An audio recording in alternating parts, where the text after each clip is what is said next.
मोहतरम नाजरीन, अस्सलामु अलैकुम। कारून हजरत मूसा अलैहिस्सलाम का खालाजाद भाई था। वो बहुत खूबसूरत था।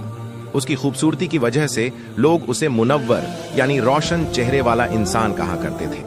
हजरत मूसा अलैहिस्सलाम पर सबसे पहले 17 आदमी ईमान लाए थे। उनमें से एक करून भी था।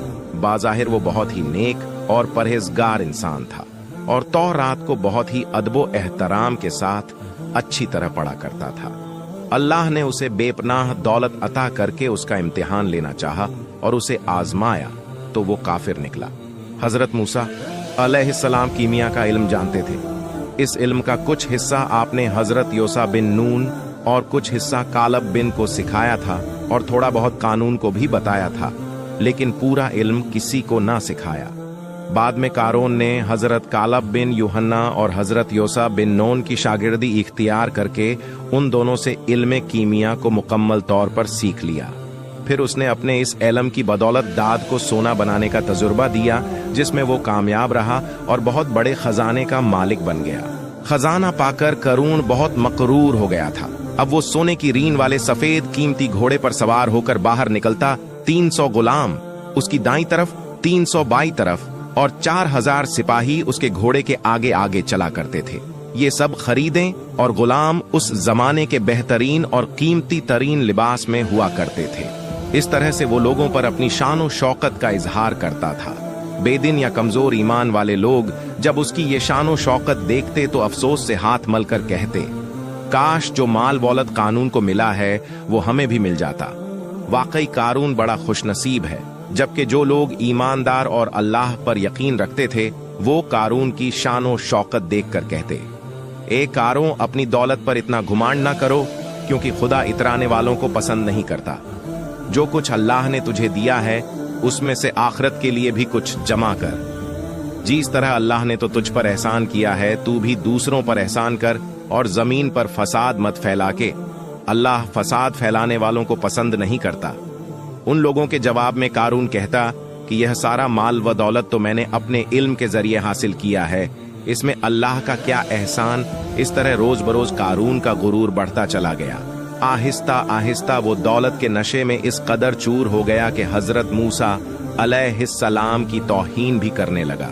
उसने मजहबी महफिलों में जाना छोड़ दिया, इबादत तरक कर दी। वो अपने आदमियों से कहता कि वो हजरत मूसा अलैहिस्सलाम पर कूड़ा फेंके। हजरत मूसा अलैहिस्सलाम को कारून के इस रवैये पर बहुत ही अफसोस होता। जब जाकात का हुक्म आया तब भी कारून ने गुस्ताखी की और कहा, ये रकम तो बहुत ज्यादा है। कहते हैं कि हजरत मूसा अलैहिस्सलाम ने हजारों दिनार से कम करते करते सिर्फ 1 दिनार मुकर्रर किया, लेकिन कारून ने वो भी ना दिया और कहने लगा, मूसा हमें फकीर बनाना चाहता है। कारून ने एक मर्तबा एक बदकार औरत को अशरफियों से भरी 2 थैलियां देकर कहा कि भरे मजमा में हजरत मूसा अलैहिस्सलाम पर बदकारी की तोहमत लगाए। अगले दिन जब हजरत मूसा अलैहिस्सलाम लोगों को नसीहत कर रहे थे तो उस महफिल में कारून भी आ गया।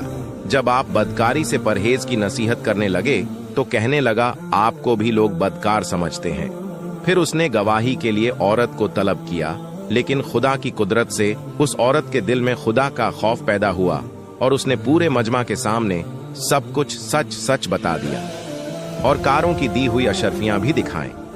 अशरफियों की थैली पर लगी कारों की मुहर देखकर लोगों को औरत की बात पर यकीन आ गया और वह समझ गए कि ये सब कुछ कारून ने हजरत मूसा अलैहिस्सलाम को बदनाम करने के लिए किया था।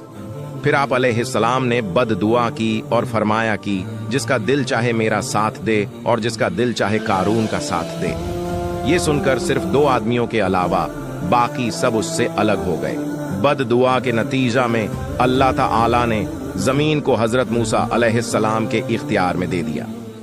आप अलैहिस्सलाम ने जमीन से फरमाया, ऐ जमीन, इसे निकल जा।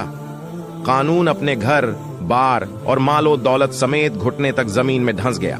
ये देखकर उसने चिल्लाना शुरू किया और माफी मांगी। हजरत मूसा अलैहिस्सलाम ने फिर जमीन को हुक्म दिया, इसे निगल जा, तो वो कमर तक धंस गया। वो रोता रहा और हाथ जोड़ता रहा, लेकिन अल्लाह के हुक्म पर हजरत मूसा अलैहिस्सलाम कहते गए और वो दबता चला गया।